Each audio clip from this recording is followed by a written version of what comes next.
노후에 친구가 필요 없는 이유 3가지 인간관계 명언. 미래의 노후를 위해 누가 친구가 될 수 있는가? 우리는 누구나 남이 나를 좋아하기 바란다. 자신이 뛰어난 지식을 자랑하는 듯한 인상을 주는 태도는 결코 남의 호감을 얻지 못한다.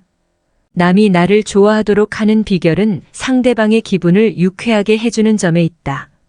마이너스 로렌스 굴드. 우리는 결코 혼자서는 살아갈 수 없다. 혼자 파라다이스에서 사는 것보다 더 큰 형벌은 없을 것이다. 다른 사람들과 인간관계를 맺어가면서 함께 세상을 살아가야 한다. 예나 지금이나 살면서 가장 많은 스트레스를 받고 큰 기쁨을 갖게 하는 것이 인간관계이다. 그래서 인간관계의 기술이 필요하다. 좋은 인간관계란 자신 스스로가 남들에게 성실한 자세를 보여주고 내 쪽에서 먼저 상대방을 인정하고 좋아하는 것이다. 니체가 말하길 사람의 가치는 타인과의 관계로서만 측정될 수 있다. 고한다. 세상의 모든 일은 사람에서부터 시작된다. 인연을 유지하는 위해서는 존중하라, 입장을 바꿔라, 꾸준한 관심을 가져라. 일회성 관심은 무관심보다 서글프다. 잠깐 신경 쓰다가 이내 무심한 것은 날카로운 상처를 남긴다. 그 사람 자체에 감사하라. 그 사람이 무엇을 주었거나 무엇이 되어 주어서가 아니라 그냥 내 곁에 존재하는 것으로 감사하고 좋아하라. 보는 만큼 알게 되고 아는 만큼 좋아할 수 있고 좋아하는 만큼 배려할 수 있다. 그 사람의 행동을 보고 그 사람의 이야기를 경청하라. 나 자신부터 치유하라. 자기가 상처받아 아프면서 다른 사람을 진심으로 배려할 수 있겠는가? 행복한 사람만이 다른 사람에게도 행복을 전할 수 있다. 격려하라. 좋은 일에 칭찬을 그치지 말라. 힘들고 지쳤을 때, 실패하고 좌절했을 때, 다치고 병들었을 때, 초조해하고 불안해할 때, 격려가 난관을 이기는 유일한 힘이다. 미래의 노후. 대만의 한 시사 잡지에서 미래의 노후라는 주제로 웹 영화를 기획했다. 빠르게 증가하는 노령 인구로 인해 달라질 다양한 미래의 모습들로 사람들의 크나큰 호응을 얻었고 그 중에서도 특히 미래의 노후 친구편은 많은 독신, 네티즌의 공감을 샀다고 합니다. 영화는 산속에서 혼자 사는 노인 이야기다. 4명의 자식들은 모두 장성의 교수, 해외에 나가 장사를 하는 등 출세했다. 하지만 노인은 자식들이 모두 떠난 산골집에서 혼자 살아간다. 그러던 어느 날 아들과 손자가 멀리서 찾아온다는 소식에 그는 정성껏 맛있는 음식들을 준비한다. 하지만 곧이어 오지 못한다는 전화를 받게 되고 준비했던 음식들은 주인을 잃고 만다.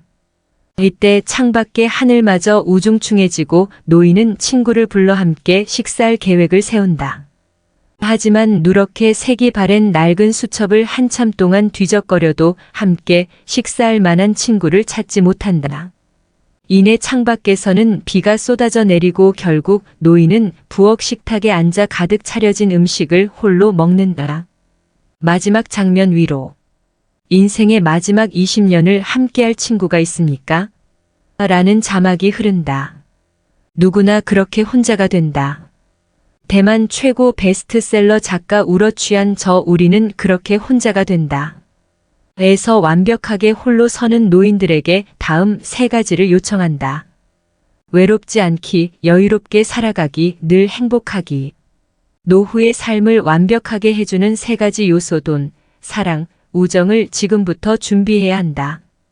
각자 더 나은 미래를 위해 인문학을 깨닫고 공부하는 태도가 요구된다. 완전하게 홀로 서려는 삶의 자세야말로 진정으로 나답게 행복해지는 길이다. 노후의 친구가 이러했으면 한다. 첫째 가까이 있어야 하고, 둘째 자주 만나야 하며, 셋째 같은 취미면 더 좋다. 넷째 같은 생각과 생활 수준이 비슷하면 다행이다. 다섯째 종교가 같으면 금상첨화다. 인간관계는 거울과 같다. 사람들과의 관계에서 겪는 문제들 중 대부분은 스스로 빚힌 문제다. 상대방을 나와 같은 생각으로 바꿀 필요는 없다. 혼자 웃는 거울이 없듯이 우리 자신의 생각들을 조금씩 바꿔나가다 보면 주위 사람들과의 관계는 자동으로 개선된다. 사람의 인연도 마찬가지다. 향을 가까이 하여 향기가 나고 생선을 꿰면 비린내가 나는 것과 같다. 사람은 조금씩 물들어가는 것을 본인만 모를 뿐이다. 공자는 말한다. 다른 사람을 대할 때 그 사람의 몸도 내 몸같이 소중히 여기라. 내 몸만 귀한 것이 아니다. 남의 몸도 소중하다는 것을 잊지 말라. 그리고 내가 다른 사람에게 바라는 일을 내가 먼저 그에게 베풀어라. 사람은 서로의 입장과 처지를 바꿔 생각해야 한다. 세종대왕은 남을 너그럽게 받아들이는 사람은 항상 사람들의 마음을 얻게 되고 위엄과 무력으로 엄하게 다스리는 자는 항상 사람들의 노여움을 사게 된다. 고 한글 창제의 극심한 반대를 무릅쓰고 자기 편으로 만드는 성군이다. 대부분의 사람들은 내 편도 아니고 내 적도 아니다. 또한 자신이 무슨 일을 하거나 자신을 좋아하지 않는 사람들은 있게 마련이다. 모두가 자신을 좋아하기를 바라는 것은 지나친 기대이다. 다른 사람과 교제할 때 꼭 잊지 말아야 할 일은 상대방의 나름대로의 생활 방식을 인정하고 남의 인생에 혼란스럽게 하지 않도록 함부로 간섭해서는 안 된다.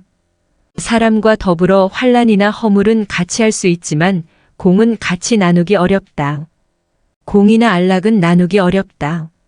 서로 시기와 비교로 인해 원수되기가 쉽다.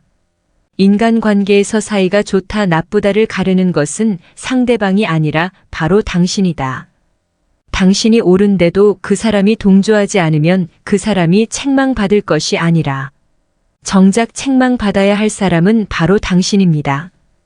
왜냐하면 당신이 그 사람에게 마음과 정성을 다하지 않았기 때문입니다. 내 스스로 원하지 않는 것을 다른 사람에게 행해서는 안 된다. 내 안에 보물 명검을 가진 자는 그것을 상자에 넣어둔 채 함부로 쓰지 않는다. 나에게 가장 소중한 보물은 무엇일까? 재능, 자산, 재주, 물건인가? 아니다. 누가 뭐래도 가장 중요한 것은 바로 나 자신이다. 내면을 소중히 여기고 자신을 함부로 굴리지 않는다. 자신의 가치를 스스로 발견하고 개발한다. 인품이 갖추어지지 않은 사람이 온갖 명품으로 몸을 치장한다고 해서 돋보이는 것은 아니다. 오히려 그는 비웃음의 대상이 된다. 그러므로 먼저 자신의 가치를 발견하라. 자신의 가치를 알고 자기를 소중하게 여기는 사람, 그가 바로 진정한 보물을 간직한 사람이다. 비난하기 전에 먼저 상대방을 이해하려 애써보라. 왜 그런 행동을 했는지 생각해보고 그 행동을 이해하려 노력하라. 그것이 비판보다 더 유익하다. 더불어 그것은 동정과 관용과 우애를 길러준다. 하늘도 인간이 죽을 때까지 인간을 심판하지 않는데 왜 우리는 인간을 심판하려 드는가? 현명한 사람에게는 매일매일이 새로운 인생이다. 그러므로 어제의 일은 잊고 내일의 일은 생각하지 말아야 한다. 오직 오늘만이 새로운 인생이다. 인간의 본성 가운데 가장 비극적인 것 중에 하나는 현재의 삶에서 도피하고자 하는 것이다. 대다수의 사람은 창가에 핀 장미꽃을 즐기는 대신 지평선 너머의 신비로운 장미 정원을 꿈꾼다. 노후 3대 불안돈, 건강, 외로움 해결하는 방법. 과거 족보나 문헌들을 조사해보면 고려시대 918만 1392년 임금 34명의 평균 수명은 42.3세, 조선시대 1392만 1910년 임금 27명의 평균 수명은 46.1세로 나타난다. 왕들의 수명은 40세 전후에 불과했던 셈이다. 조선시대 임금 중 가장 장수했던 임금은 21대 영조로 현재 우리나라의 평균 수명을 뛰어넘는 83세까지 살았다고 한다. 의료 기술이 발달하지 못한 그 시대의 장수 비결이 궁금해지기도 한다. 필자는 시골에서 홀로 생활하시던 외조모가 몇 년 전 향년 92세로 굴곡 많은 생을 마감하시는 모습을 보며 100세 시대가 멀지 않았구나 생각했다. 그리고 몇 년 만에 100세 시대라는 말이 낯설지 않게 들린다. 일반적으로 100세 시대란 사망 빈도가 가장 높은 연령, 즉 최빈 사망 연령이 90세가 넘는 경우를 말한다. 우리나라는 대략 2020년경이면 최빈 사망 연령이 90세가 넘을 것으로 예측하고 있다. 최근의 의료기술 발달 속도와 건강에 대한 높은 관심을 고려할 때 5070세대는 자신들이 생각하는 것보다 더 오래 살 확률이 높다고 봐야 한다. 5070세대는 경제활동을 활발히 하는 동안에도 자산 축적에 관심이 많았다. 즉, 은퇴 설계를 할 때도 수익률과 재테크에 관심이 많았다는 것을 의미한다. 하지만 이제는 축적된 재산을 유지하고 보전하는 일에도 소홀히 해서는 안 된다.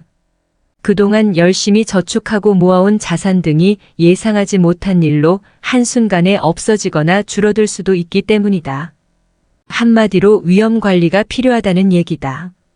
이미 우리 코앞으로 다가온 100세 시대에 자연스럽게 발생하는 위험과 우발적으로 생기는 위험을 관리하고 통제하지 않으면 그동안의 노력이 수포로 돌아갈 수도 있다. 앞으로 5070세대가 부딪힐 수 있는 대표적 위험 3가지를 살펴보고 구체적인 대응 방안을 모색해보자. 의료비 리스크. 보장 자산을 사망에서 노후 의료비로 재편. 우리나라의 100세 이상 인구는 몇 명 정도 될까? 2015년 기준 통계청에 따르면 3,159명으로 여성이 2,731명, 남성이 428명으로 여성이 6배 정도 많다고 한다. 하지만 행정자치부 조사에서는 100세 이상 인구를 17만 562명으로 집계하고 있다. 1만 4천 명 정도 차이가 나는 이유는 뭘까? 행정자치부는 주민등록 기준으로 말소 여부로 판단하는 반면 통계청은 인구 센서스 전수조사를 통해 파악하는 조사 방법의 차이 때문으로 보인다. 필자는 여기서 궁금한 점이 하나 더 생겼다. 과연 차이가 나는 1만 4천여 명의 100세 어르신들은 어디에 있다는 말인가? 대부분은 거동의 불편과 질병 등을 이유로 병원이나 요양병원에 입원 치료 중일 가능성이 높아 보인다. 지난해 생명보험협회는 우리나라 사람들의 건강 수명, 즉 전체 평균 수명 82.4세에서 질병이나 부상으로 고통받는 기간을 제외하고 건강한 삶을 유지하는 기간이 76.4세라고 발표한 바 있다. WHO 세계보건기구에서는 2014년 기준 우리나라 사람의 건강 수명을 73.2세라고 발표하기도 했다. 이런 점을 고려할 때 우리나라 사람들은 짧게는 6년, 길게는 10년 정도 병치레를 하다 사망하는 것으로 보인다. 이처럼 노후에는 질병이라는 달갑지 않은 친구를 맞이할 가능성이 매우 높다. 노후 질병이 재무적인 측면에서 특히 위험한 이유는 일정 연령이 되면 자연스럽게 발생하고 오래 살수록 그 위험의 정도가 급증하며 질병의 정도를 예측하기 힘들기 때문이다. 노후에 발생하는 질병은 자연스런 현상이란 점에서 건강관리만 잘하면 어느 정도 예방할 수 있겠지만 완벽한 예방이 쉽지 않고 한번 발병하면 치료비가 만만치 않다는 문제가 있다. 긴 병에 효자 없다는 속담처럼 노후에 발생되는 치료비는 가족에게 큰 부담이다. 건강보험공단 2015의 조사에서처럼 연령이 증가할수록 1인당 연간 의료비는 기하급수적으로 증가하는 형태를 보이고 있다. 1인당 생애 총의료비가 65세 이후에 절반 이상 발생하는 것은 노후 질병으로 인한 의료비 부담이 5070 은퇴재무 설계 관점에서 가장 큰 위험 요소라는 사실을 반증한다. 의료비 부담을 완화할 수 있는 방법은 없을까? 이를 위해 먼저 국민건강보험에 주목할 필요가 있다. 만약 5070세대가 은퇴 후 의료비가 1,000만 원 발생했다면 본인이 부담하는 금액은 얼마나 될까? 요양기관별로 다소 차이는 있을 수 있지만 일반적으로 건강보험공단에서 63.4% 약 630만 원을 부담하고 나머지 36.6% 약 370만 원은 개인이 부담해야 한다. 개인 부담분을 분해하면 건강보험 급여 대상 의료비의 20.1%와 비급여 의료비 16.5%다. 국민건강보험 제도의 구조를 감안할 때 5070세대의 노후 의료비 부담은 건강보험 본인 부담금과 비급여 부분을 어떻게 준비했는지에 따라 크게 달라진다. 5070세대가 2040 시절에는 가장의 유고에 대비한 사망보장 중심의 위험관리에 초점을 두었다면 50대 이후에는 필연적으로 발생할 수밖에 없는 노후의료비 보장 중심의 위험관리로 보장 자산을 새롭게 리모델링해야 한다. 2040 시절에 가입해 두었던 보험을 노후의료비 보장 중심으로 재검토하고 행여 중복 보장으로 인해 과도한 보험료 지출을 하고 있지는 않은지 분석해 웰스가 아닌 헬스 시대에 맞도록 재편할 필요가 있다.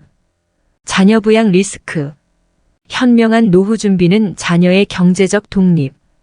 대한민국의 5070세대가 늙은 염난거미를 닮아가고 있다. 염난거미는 독거미의 일종으로 새끼가 먹을 것이 없으면 새끼를 위해 제 살을 먹이로 주는 습성 때문에 붙여진 이름이다. 지금 5070세대는 은퇴 후에도 성인이 된 자식 뒷바라지를 걱정하고 있다.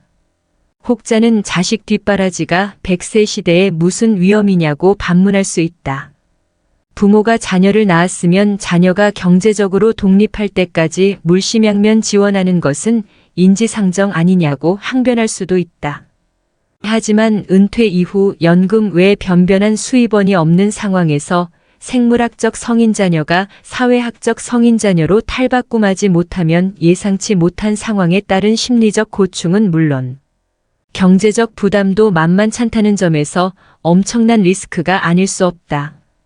경기 침체에다 비혼과 만혼이라는 사회적 현상까지 더해져 부모와 불편한 동거를 하는 성인 자녀가 늘고 있다. 동거를 하지는 않더라도 경제적으로 의지하는 성인 자녀도 꽤 많다. 이는 선배 세대들은 크게 걱정하지 않았던 고민이란 점에서 5070세대에겐 새로운 리스크라 할 수 있다. 이런 현상은 동서양이 다르지 않다. 미국에서는 대학 졸업 후 취업을 못해 경제적으로 독립하지 못하고 부모 곁에 머무는 자녀를 낀 세대라는 의미의 트윅스터티WIXTER라 부른다. 캐나다에서는 직업을 구하러 이리저리 다니다가 결국 집으로 돌아온다는 뜻에서 부메랑 키즈, 영국에서는 부모 퇴직연금을 축낸다는 뜻에서 키퍼스 KIPPERS 키즈 인 페런처 파커츠, 이로딩 리타이어먼트 세이빙즈, 이탈리아에서는 모친이 해주는 음식에 집착한다는 의미의 맘모네MAMMON이라고 칭한다. 우리나라에서는 학교 졸업 후 취업을 못해 경제적으로 독립하지 못하고 부모에게 의존하는 2030대 젊은 층을 캥거루족, 취업을 했어도 경제적 독립을 못하고 부모에게 의존하는 3040대를 신캥거루족이라고 칭한다. 이처럼 5070세대가 은퇴 이후 성인 자녀를 부양하는 상황이 연출되면 이들의 노후 준비 자산은 급속하게 줄어들게 된다. 자녀의 경제적 독립이야말로 가장 현명한 노후 준비 방법이라고 말하는 이유다. 개인이 처해 있는 상황과 가치관이 다르기 때문에 자녀 부양 리스크에 대한 통일된 대처 방법을 제시하기는 어렵지만 조금 생각하면 실천할 수 있는 방안 두 가지를 제시해보고자 한다. 첫째, 부양기간과 지원 범위를 자녀와 함께 정하는 것이다. 최근 육아정책연구소에서 2050대 성인을 대상으로 언제까지 자녀에게 경제적 지원을 해야 하나? 라고 물어본 결과 응답자의 40.9%는 적어도 취업 전까지는 자녀를 경제적으로 뒷받침해줘야 한다고 응답했다. 2008년에는 이 비중이 26.1%였던 점을 감안할 때 성인 자녀의 부모에 대한 의존도가 증가하고 있음을 보여주는 대목이라 할 수 있다. 자녀의 경제적 미독립이 게으름 등 개인적 소양 탓보다는 사회 경제적 구조 변화와 밀접한 관련이 있는 상황에서 자녀의 경제적 독립을 이끌어내기가 쉽지는 않겠지만 경제적 지원 범위와 기간을 자녀와 합의하는 과정을 거쳐 합리적인 선에서 정하고 독립을 이루는 방법을 함께 고민하다 보면 자녀의 경제적 독립이 앞당겨지지 않을까. 둘째, 소규모 청년 창업이다. 취업이 어렵다 보니 소규모 청년 창업이 늘어나고 있다. 청년 창업의 경우 어느 정도 정부 지원을 받을 수 있지만 결국 부모에게 의존할 수밖에 없다. 능력이 된다면 한없이 지원하고 싶지만 5070세대 대부분은 그렇지 못한 게 현실이다. 참 난감한 상황이다. 수년 전 은행에서 퇴직한 박씨 60의 경우 부모님에게 물려받은 땅과 아파트, 그리고 퇴직금이 전 재산이다. 그런데 명문대 졸업 후 몇 년째 취업을 하지 못하고 불편한 동거를 하고 있던 자녀가 어느 날 조심스럽게 창업자금을 요청하더란다. 지원을 해야 하나 말려야 하나? 많은 고민 끝에 박 씨는 구체적인 조건을 내걸고 지원을 해주기로 했다. 자녀에게 사업 계획서를 요청하고 자금을 한꺼번에 지원하기보다는 순차적으로 지원하며 아버지가 아닌 채권자로서 계약서까지 썼던 것이다. 부모와 자식 간에 이렇게까지 해야 하나 혀를 찰 수도 있으나 이런 일일수록 냉정하게 대하는 게 정답에 가까운 차선책인 것 같다. 금융 사기 위험. 내 돈 지키는 5가지 행동 지침. 뉴스나 드라마를 통해 은퇴자들이 어이없게 금융 사기를 당하는 경우를 종종 보게 된다. 드라마의 소재거리로 활용될 정도로 은퇴자들이 쉽게 금융 사기 표적이 되는 이유는 뭘까? 주된 직장에서 물러난 은퇴자들은 비록 고정 수입은 크게 줄어들었다 해도 퇴직금과 모아둔 유동자산이 다른 세대에 비해 상대적으로 많은 편이다. 여기에다 금융시장의 변화에 둔감한 상황에서 줄어든 고정 수입을 보충하고픈 조급한 마음에 고수익 상품에 대한 욕구가 커져 금융사기범의 미끼를 덥석 물 가능성이 높다. 미국 투자자교육재단에서는 금융사기를 당하기 쉬운 사람의 유형을 다음과 같이 분류하고 있다. 50대 후반의 기혼자, 자신의 판단과 금융 지식이 평균 이상이라고 생각하는 낙관적인 성격의 소유자, 새로운 생각이나 판매 선전에 귀가 솔깃한 사람, 최근에 건강 또는 금융상 어려움을 겪은 사람 등. 이 중에서 2가지 이상에 해당되는 사람은 금융사기에 당할 가능성이 높으므로 조심해야 한다. 단 한 번이라도 금융사기를 당하게 되면 힘들게 모아온 자산을 다 잃을 수 있다. 아래의 금융사기 예방을 위한 5가지 행동 지침을 소개한다. 첫째, 아는 사람인데 잘해주겠지, 전문가이니까 잘해주겠지라는 생각을 버려라. 아는 사람이 더 무서울 수 있다. 이들은 오히려 고객의 이익보다 금융기관이나 종사자의 이익을 우선할 수 있다. 둘째, 금융업에 종사하는 개인이 제공하는 보고서가 아닌 금융기관의 보고서를 받아라. 가끔 개인이 작성한 고수익을 보장하는 보고서를 믿고 투자에 나섰다 낭패를 보는 경우가 있다. 고수익을 보장하는 약속 뒤에는 대부분 고객의 자금을 유용할 의도가 숨어 있는 경우가 많다. 초저금리 시대에는 고수익을 미끼로 2자릿수 수익률을 제공하면서 호시탐탐 돈을 노리는 금융사기꾼이 주변에 널려 있다는 점을 명심하자. 셋째, 배우자의 사망, 이혼 소송 등으로 어려운 상황에 처해 있을 때 불현듯 다가오는 도움의 손길을 조심하자. 사람의 어려움을 악용하는 사람들이 의외로 많다. 특히 돈과 연관된 도움의 손길은 주변 사람과 충분히 상의해 결정해도 늦지 않다. 채근하는 사람은 뭔가 꿍꿍이가 있다고 봐도 무방하다. 삶의 전환기나 실현기에는 좀 더 시간적 여유를 가지고 결정해야 한다. 넷째, 장점만 있는 금융투자 상품은 없다는 점을 명심하자. 세상에 공짜는 없다는 말처럼 금융투자 상품에 투자할 때는 그 상품의 장단점을 충분히 파악한 후 투자를 결정해도 늦지 않다. 마지막으로 금융사기꾼이 노리는 것은 높은 수익률에 쉽게 흔들리는 고객의 마음일 수 있다는 점을 명심하자.